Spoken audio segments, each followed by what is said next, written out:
Behind the pop stars and worldwide hit songs, there is one man that stands above the rest. Most people don't know of him, but everyone knows his work. Today we're taking a look at the biggest songwriter in the world. You probably recognize these songs. Tell me why it's my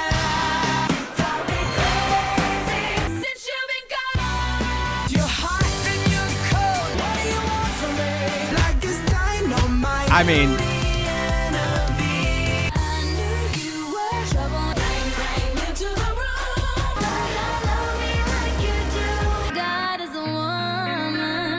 they were all written or co-written by Max Martin. And yes, I'm ready to dub him the best songwriter in the world. I just saw him live actually this weekend. It was amazing. I'm gonna share a little bit of what he said in that open session in this video. We're also gonna be looking at this entire story of this amazing musician. So all the previous songs were huge international hits, but none of them reached the #1 on the Billboard Hot 100 chart. But 27 of his other songs did.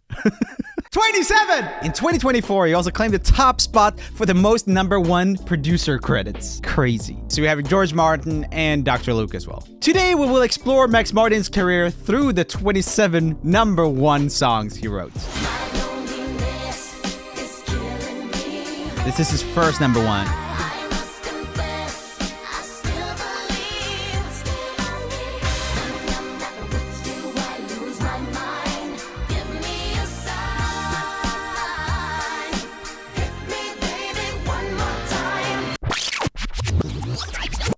Wait, my researcher has done such a great job with this video. Okay. Carl Martin Sandberg was born 26th of February 1971. That's how you pronounce it. I'm also from Sweden, so I would know. He grew up in Stenhamra in Stockholm County in Sweden. His mother was a middle school teacher and his father a police officer. Martin was a student of Sweden's public music education scheme and once said that he had public music education to thank for everything. As a teenager, he got into glam rock, and in 1985, he became the frontman and lead singer of the band It's Alive. At that time, he adopted the stage name Martin White. I didn't know that actually.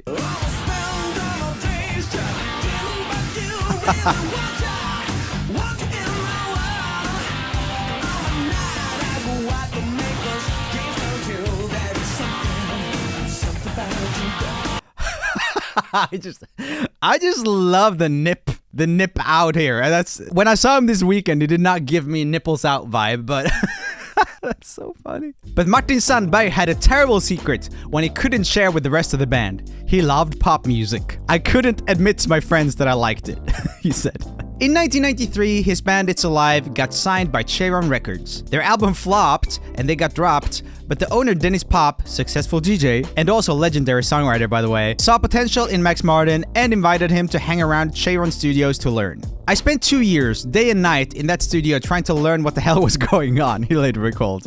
I didn't even know what a producer did. It's crazy to think that at some point, even the most successful producers in the world didn't know what the job even was. That's so crazy. And obvious, but also crazy somehow. Seeing someone as amazing and successful as Max Martin can sometimes make me feel a bit small. Literally any songwriter or musician would probably have a tough time just comparing themselves to him. For me, I think it connects to the fact that one of my personal challenges is that I'm always feeling like I'm not focusing on the right thing or doing the right thing. FOMO has been a huge source of stress in my life. I see songwriter friends do awesome things. I see YouTuber friends do awesome things. I see friends not in any of those fields being a lot less stressed or focusing on family or building great friendships. And I feel like I'm having a hard time being content or happy with my choices, feeling like they were the right ones. Now that is why I'm back in therapy, and it really helps to be able to talk to someone else about this stuff. My therapist helps me reframe away from what everyone else is doing and focusing on what will help me feel happy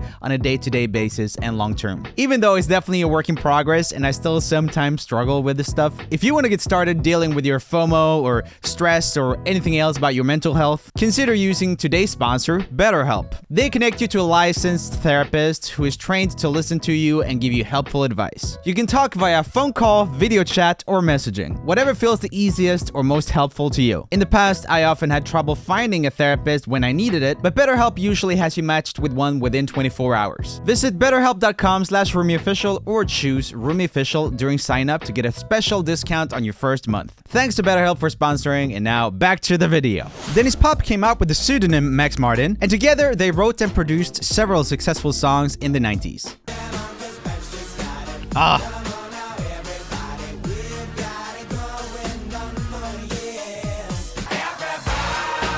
I love this kind of like pop rock thing they had going on. It's so clearly rock inspired. Maybe not this.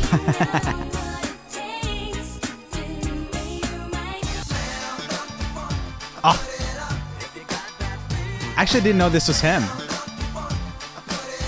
That is the first bass line I ever learned. The boom ka ba doom boom boom boom boom ba boom boom. That's so sick. So sick.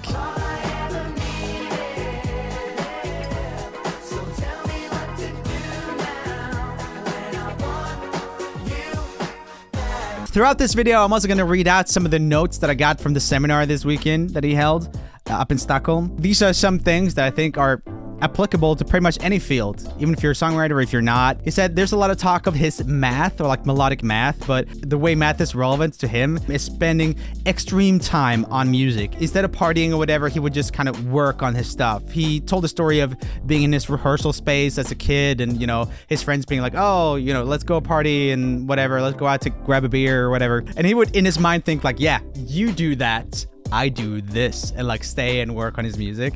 Like he said it with a little bit of stank. I thought it was really funny. During that time, Max Martin also wrote this hit song by himself, proving that he could stand on his own. Okay, let's have a listen. I don't care who Just the biggest boy band hits ever, pretty much. what you did, as long as you love me, who you are, where you're from. Don't care what you did, as long as you love me. So that's funny because he was talking about that this weekend when I saw him live.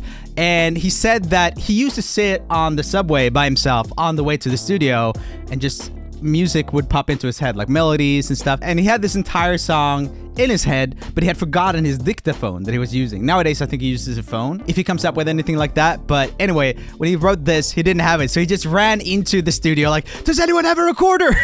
Anything, because he had to try to memorize it on the tube all the way. Max and Dennis were responsible for the whole birth of Backstreet Boys. Our sound, whatever encompassed the Backstreet Boys was Max and Dennis. Dennis Pop sadly passed away from cancer in 1997, just before Martin would achieve his first Billboard #1 with Baby One More Time. As soon as Dennis passed away, Max kind of took the torch and just kept moving forward. And he's done nothing but make the most amazing music, I think, of all time, of our generation, of generations to come. Max is a genius. He really, truly is a genius. And we owe everything, especially in our career, to him. After Dennis Pop's death, Cheiron Studios was closed down and Martin opened up Maratone and continued the legacy as per Pop's wishes. It's so deep, it's so beautiful.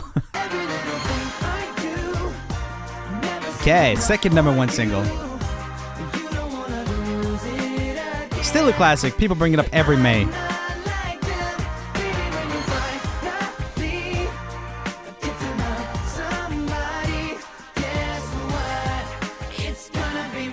So sick. I think at this time as well, he was kind of mixing and everything himself as well, like going really nitty gritty into the production. I mean, nowadays, obviously, he would have a lot more of a, you know, I'm not even sure how much he produces himself anymore. But from what I understand, this is very much Max just like going really hard by himself. After his second Billboard #1, it would take Martin another 8 years before achieving it again. But he still managed to write 5 songs that hit the top 10 in that period. Reminder to keep on the grind, 8 years without another #1. Oh yeah, good song too. This is the quintessential 90s snare drum.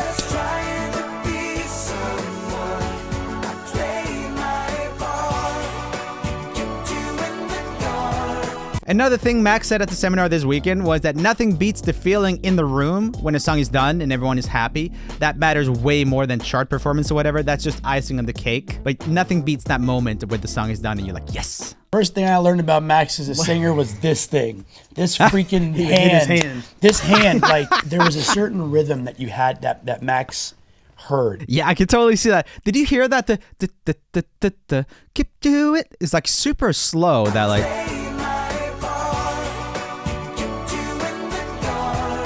so short. No one would ever sing it like that without like being coached, I feel like. You'd be like, kept you in the dark. But this was like, kept you in the dark. Like super. If you were singing it like off or you were singing in your own rhythm in your own way. It was always on top. Yeah, Max would say, no, do it again. Right here. Right here. I love that so much.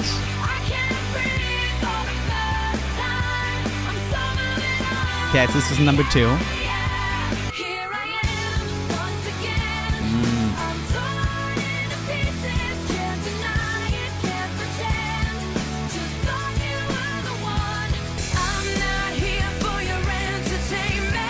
Ooh, production started to sound good now. Listen to that snare. Yo.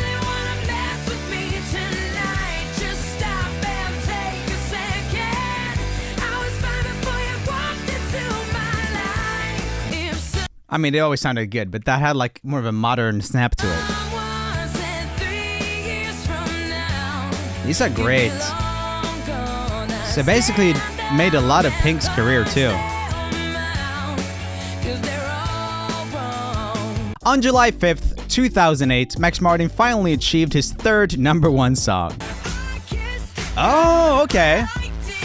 Another career made. He's got so many career-making songs. Think about it, like Baby One More Time, I Kissed a Girl, As Long As You Love Me, like crazy. Remember when it came out? So this is Max Martin. I'm so happy there's clips of him now, because for years and years, he wouldn't really speak publicly about anything. I think this might be from the Polar Music interview he did. And the reason I went to Stockholm this weekend was just like, I've never had the opportunity to see him live before. And it was so, I kind of got goosebumps just hearing him speak to you on it. He's such a legend. Remember when it came out? I was watching the news clips from the States. The news reporter was out in the streets like, oh, would you let your, kids listen to this thing? Kissing girls, a girl kissing a... And I was like, oh my God, this is going to be huge. This is amazing. For me, coming from here, that's like, yeah, it doesn't matter. But it turned into this whole thing in churches and, they went bananas. Yeah. It was brilliant. Brilliant. Loved it. Yeah, it makes so much sense. Whenever people go crazy around your song for whatever reason, it's gonna be a hit. Because then people are gonna listen to it like, see if, is it really that bad? Or they listen to kind of, go against the people are angry about it. Or it just becomes part of the conversation, Max also said this weekend he makes a lot more non-bangers than bangers. But all of us will never get to hear the non-bangers. Because, either they get stopped before they ever get released, or they're just not popular enough for us to hear them. Max Martin's momentum kept going from there. So this is #1, huh? This is sick.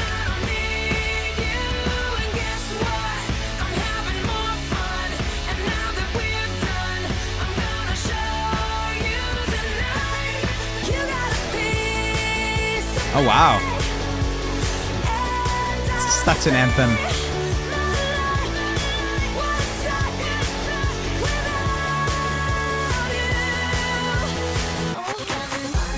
Okay.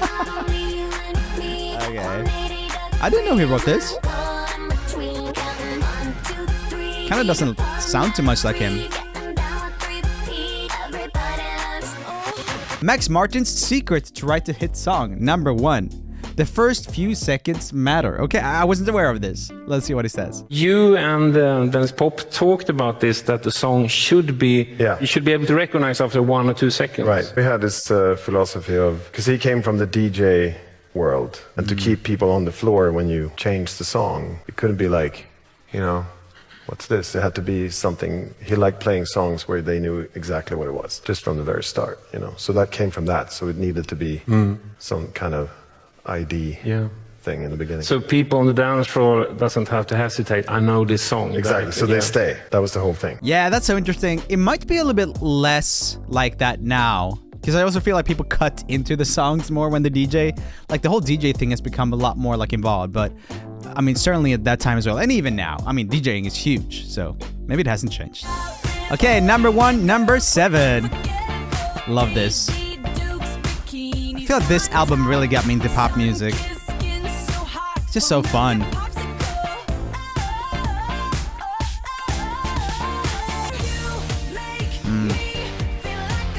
Especially this song. This song is so amazing. This would work in any arrangement. I just think it's so good. Timeless, timeless.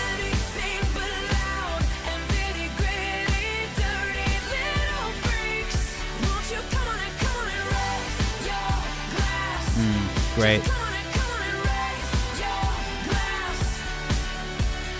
The funniest part about our relationship is neither one of us wanted to work together originally. So I brought 3 bottles of wine and we started on the first, and we were not gonna write a song until we got through the first bottle. And in that time, it kind of took the pressure off. Max is so musical, you know, he's known for pop music, right? Singles, he's the single guy. But his knowledge of music is so vast. He's such a closet punker. He amazes me, and I really got a chance to get to know him, and you just fall in love with him really easily. 'Cause you feel like paradise, and I need a vacation tonight. Need a vacation. I want your body now. Would you hold it against me? Take me. So many number ones. It's so crazy. So many of them are so recently too, like last 15 years.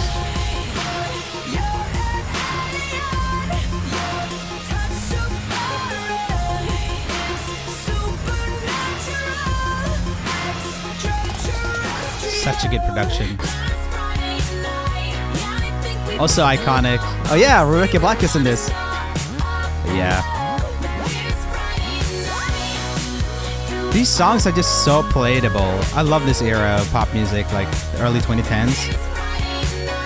By the way, welcome back to another video. My name's Joel from Rumi Official, and these are our patrons that help this channel stay alive because everything gets claimed when you show this much pop music, and we make videos on music here. So if you like that, check it out. Consider getting on Patreon to see exclusive footage and earlier videos, stuff like that. Anyway, I appreciate you. Let's continue looking at the best song. It's just my favorite songwriter, man. It's so cool. It's so cool. Okay, pardon me.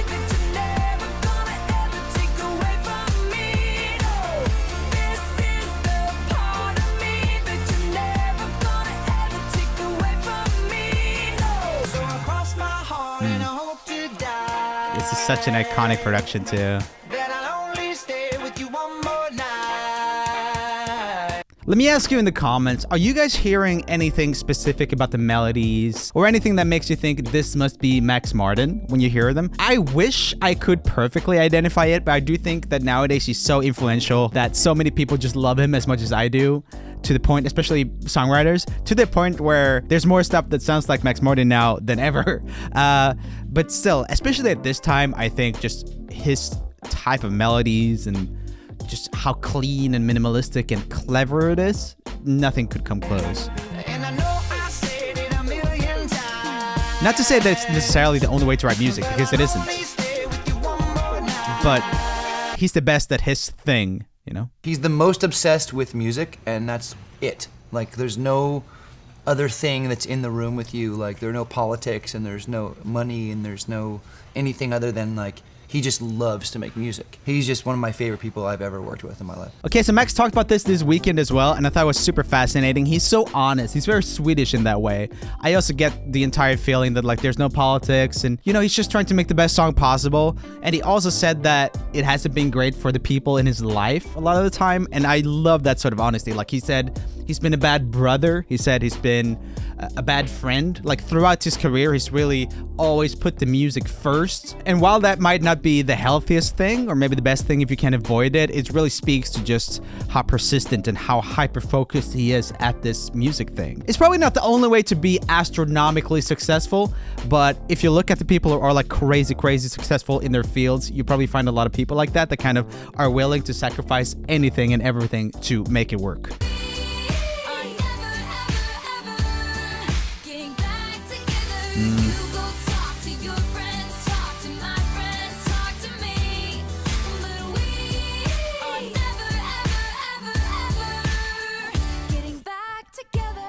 Can you tell us about the first meeting we heard, this young, great songwriter? We had our first day with her, and Maroon 5 was recording next door, like the next studio next door, and this guy shows up, a friend of theirs, and we literally haven't started the session yet. He comes up and, hey, I heard Taylor Swift's here. Like, yeah, I gotta say hello. I was like, really? Oh, no, I totally know her. It's fine. He walks in. Turns out he didn't know her.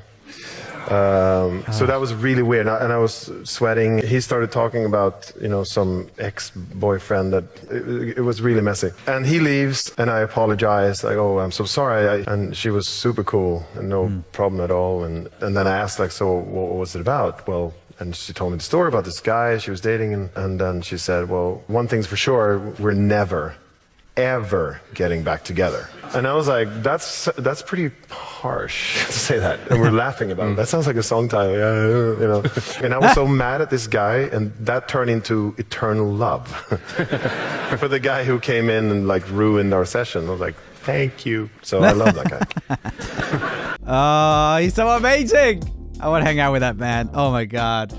Here we got Katy Perry's Roar. Just, it's banger after banger. Let's be real.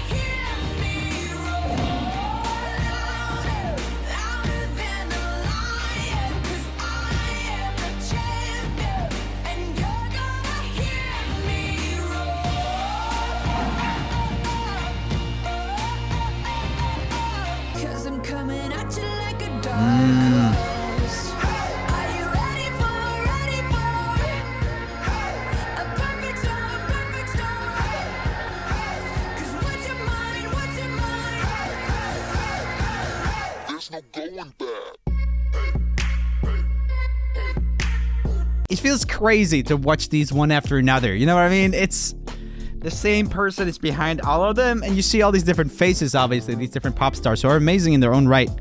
But you also know that, like, he's involved with all of them. It's something else. It's something else entirely. It's so crazy. One thing I did get the feel for as well this weekend at the seminar he was holding was that he is a little bit of, an engineer or, kind of a craftsman in that way. He kept talking about the craft. And I think that's how I look at his writing too. It's like, he's not necessarily the guy who's gonna dictate what the songs are gonna be about. It seems like it's more like, artists come in with their vision a lot of the time, or like what they want to say or what they want to do. And he's kind of like the person who makes it really palatable and easy for everyone to listen to. And he said something that was a little bit funny at one point. I always feel bad saying this because it felt like it just kind of slipped out. But he said that, like, even, the dumbest people should be able to appreciate it. So, like, I think he's always, like, really focused on, like, yes, like, it should be stimulating for the people who, are expecting a lot musically. But it should also be so easy and so simple to take in that, like, I'm making this up, but, like, a drunk person that is maybe not the smartest at the pub at 2 a.m. is also going to have to, like, really be able to take it in and love it. It's just so awesome to think that that's like his job, like nothing more, nothing less. Like, of course, he will be more involved in lyric writing in some things, but it does feel like he's just really good at crafting and kind of like molding whatever, the artistic vision is that can sometimes be kind of hard to market, depending on what it is about, and just making it something that's just so enjoyable.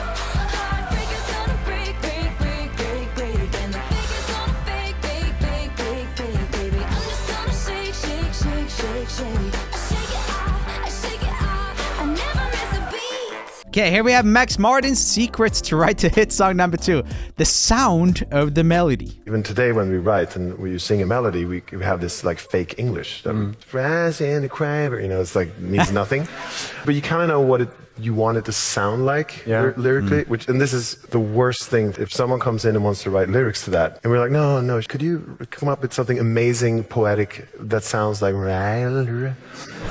It's really hard, because I love that sound. The melody is more important than the sort of... Well, I believe that the sound of a melody is crucial. I think a great melody can be ruined by a bad sounding lyric. That makes so much sense, and I know a lot of writers who write that way. I do think there is a little bit of like a movement with a lot of indie artists nowadays where they might be a little bit more lyric-centric. I love both of it. What sometimes can happen when you write like that and you're like, oh, I want this vowel here, is that like you will have to work around it so much that when you read the lyrics, if you just read the lyrics, you've probably seen this on pop music sometimes, like it might sound okay, or like it sounds like even great in the song, and then you read it and you're like, this doesn't mean anything, or like it's really weird. However, they have this amazing like high note that is like, on the A or O or whatever, which sounds really nice and full up in the registry, but it's just funny to me that so often, the lyric can really suffer. But again, I do think in pop music in particular, maybe not in music overall, but in pop music in particular, lyrics matter less. It's secondary to the sound of it. We'll take this way too far. It'll leave you breathless, or with a nasty scar. Got a long list of ex-lovers. They'll tell you I'm insane, but I got a blank space, baby, and I'll write your name. And then you have someone like Taylor Swift, who just is an amazing lyric writer, and I think that's why he has so many, you know, number ones with her. It seems like they complete each other because I think she's such a great storyteller and lyric writer that she can probably roll with the punches of Max being like, meh, do something that sounds like meh. Got bad blood. Now we got problems, and I don't think we can solve them. You made a really deep cut, and baby, now we got bad blood. Hey, remember when you tried to write me off? Forgot Kendrick's on that. This is so also, maybe this wasn't like career building, but it was like definitely when I felt like, oh my god, this is so poppy and like kind of mainstream and amazing. He sounds so much like Michael Jackson on that. Max also says that he's never sure his taste is the best in the room. He never pulls rank or says like, well, I have this many number ones or whatever. He just presents things like, from my perspective, it's like this, and sometimes he compromises entirely when he trusts the people in the room and like respects them and think they're really good. He's not gonna micromanage Ilya doing a sick hip-hop beat, for example, because that's one of his, you know, things that he's really good at and Max isn't. Max Martin has stated that the reason he has remained so private throughout his career, as we discussed earlier, is because fame scares him. I've always been scared of fame. I've seen it up close, and I don't think it's healthy. I mean, he will see the absolute top of fame, though. I can imagine that's gonna be really hard to see just like pop stars at the top, like Justin Bieber or Taylor Swift or whatever, and just everything that comes with that. It's gonna be rough. I think a lot of YouTubers and stuff actually have it pretty good because obviously they get some amount of fame and, you know, get recognized and a lot of the accoutrements of being a little bit famous. But on that level, it just seems really unsustainable and hard. Max Martin has hit that ideal that a lot of people really love, which is, you know, rich and anonymous. A lot of people really want that, and I think that's, you know, fair enough. In 2016, Max Martin won the prestigious Polar Music Prize. Before this, there was only a handful of pictures of him online, and the only interviews were 15 plus years old in Swedish. Yeah, I remember that. All the nerds that really loved Max Martin would like ask Swedish people to translate them and all this stuff. There's all these nerdy threads online of people trying to figure out like, you know, all of his methods and what gear he's using. Like, I even know what gear he used in the 90s and now, I believe, because I'm one of those nerds. Ah, the king! That's the Swedish king to the left. He's gotta give him it. That's so weird. I'm sweating. You did it. You blew my cover. I managed to hide between two speakers in a basement for over 20 years. And then you did this. Thanks a lot. This weekend, Max said focus comes from not being distracted with phones, etc. He said he would be really bored in the tube, in the subway, and his brain would come up with melodies. And if he would have had everything and kind of, you know, really been on TikTok or whatever all the time, he would not have gotten those melodies, and maybe he wouldn't be where he is today, you know? Okay, number 22. I love this song.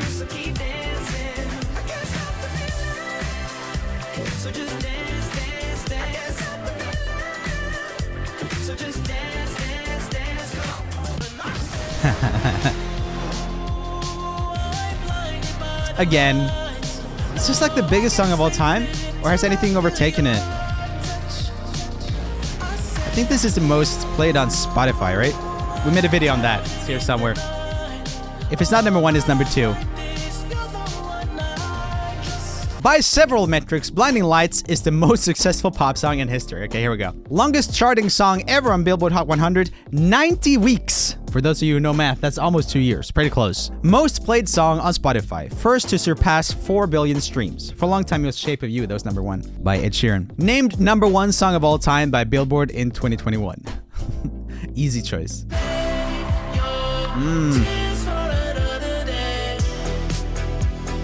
So this was also number one? Crazy. Save Your Tears only reached number 4 when it was released in 2020. Okay, yeah, I didn't remember that being number 1. But in 2021, a remix version with Ariana Grande was released, which propelled it to number 1. Okay, that makes sense.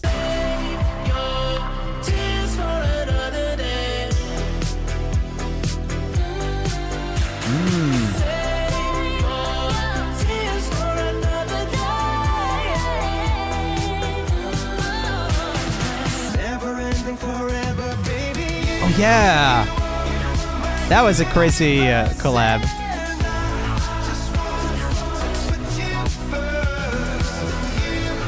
Cool music video.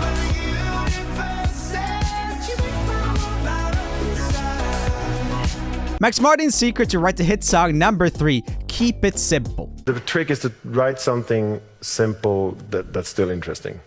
It's hard to do that, and also at the same time be unique and all of that, because there are only so many notes, you know. Extremely detailed when it comes to vocals. His melodies are so incredible and so sophisticated but simple. I think what he is good at is holding me back, actually, because I tend to oversing. What he's great at is stop, take a deep breath, simplify. I think that Max's secret is probably something along the lines of the simplest, most effective thing is always the best. I learned so much from working with him for that reason, because I would always get really complicated, and he kind of strips a lot of that away, and I think that's one of the coolest things about what he does. Oh yes,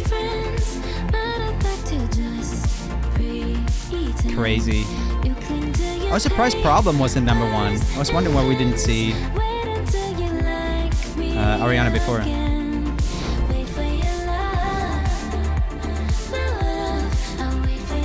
Okay guys, I hope you enjoyed that, and click here for another similar video, and I will see you very soon. Thanks for watching this kind of different video. I love Max Martin, love talking about him, could do it all day. Leave a comment if you have anything else to add or anything that I can answer, even though I'm not Max Martin. Not even close. But yeah, I'll talk to you later. Bye.